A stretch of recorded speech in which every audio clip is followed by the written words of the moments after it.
Mr. Henderson, you represent over 200 civil rights organizations, including ACLU, the NAACP, Access, ADL.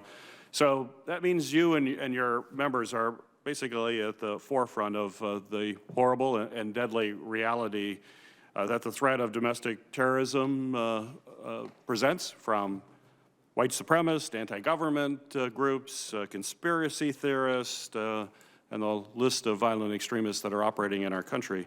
My question to you, sir, is, in your view, how has this threat evolved for your members over the last few years? Thank you for the question, Mr. Chairman. This issue of domestic terrorism, hate crime, violence, call it what you will, has been a significant problem throughout the history of the African-American experience and many other communities, as I mentioned in my formal testimony, that have been marginalized in American society throughout the time of their presence in this country.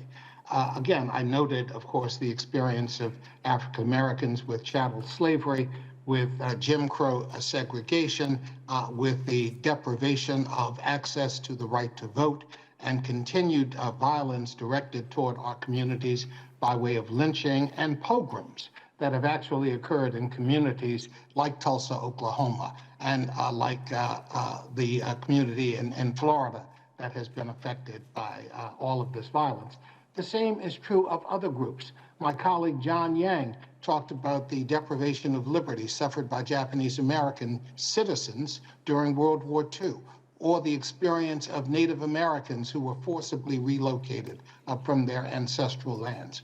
All of these communities have experienced periods of violence directed at their members for a variety of reasons, but all of it stems from a source of white supremacist attitude toward these communities and the denial of their right to equal citizenship and equal protection of the law. Of course, the problem has been exacerbated in recent time by the availability of social media. And social media has contributed to the radicalization of individuals, to the isolation of others in ways that have fostered their involvement in this kind of white supremacist hate crime violence. It is an ongoing, continuing problem, one of significant magnitude, and needs to be addressed. Domestic terrorism is the #1 priority of the Department of Justice and the Department of Homeland Security. And so labeling does matter. However, it affects, of course, the allocation of resources by the federal government to address these issues. My main contention is that the federal government needs to do what it knows it is required to do by law with respect to all persons in the United States. It has the resources to address these issues. It does not have, at this point, the political will. And that is what I hope these hearings will help provide.